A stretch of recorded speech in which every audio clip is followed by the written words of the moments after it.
So, Rahu in the 9th house and Ketu in the 3rd house, we have this withdrawal from self-will, personal identity, being right, taking on challenges, and a gravitation toward a higher sense of meaning and purpose and things that we can't measure through our own skills and intelligence and accomplish through our own power, which is the 3rd house.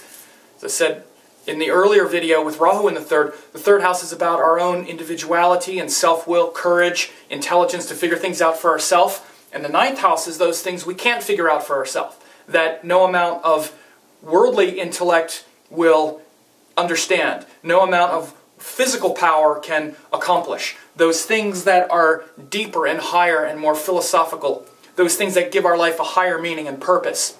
So often you'll see Rahu, dabbling with a lot of different, sort of meaning systems like astrology and pursuing different kinds of metaphysics and religions and, sort of trying a lot of different things. They've realized that their own intelligence and skill only gets them so far. And again, you'll see that this person with Ketu in the 3rd will often be quite intelligent. They'll have a lot of confidence in their ability to figure things out for themselves. They might have a default program where they rely on arguing and where everything that Rahu every meaning system that Rahu tries to believe in, because 9th house is really about belief.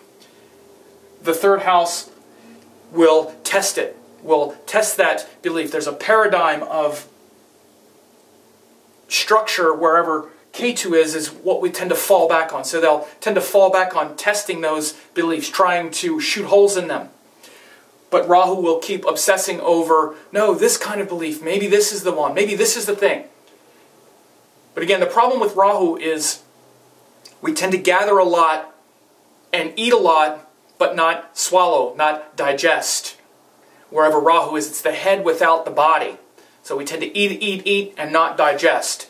So Rahu in the 9th can be quite obsessed with higher purpose and higher meaning, often be a great philosopher and have studied all kinds of philosophical systems, but never practice any of it. It's just an exercise in the mind. It can be quite disruptive to 9th house things, although it shows that the person is quite philosophical and really trying to understand things that are deeper and higher than their own self-will and their own skills and intellect.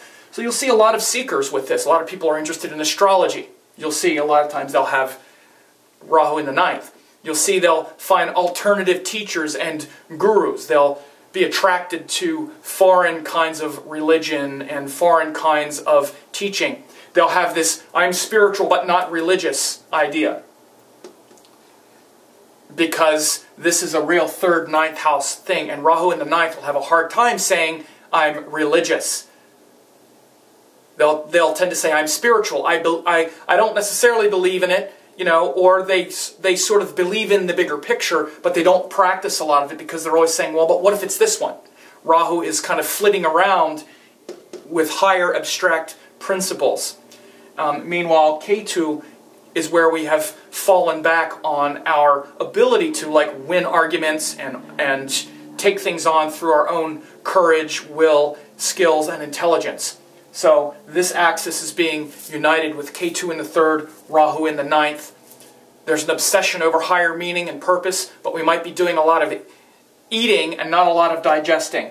Only when we actually start putting into practice and engaging our self-will towards doing the practices of our teachings will this axis be united. Because there are many things to believe in, many things that give us meaning. But not until we actually practice and do the spiritual practices in the sadhana does it become truly spiritual and truly transformative.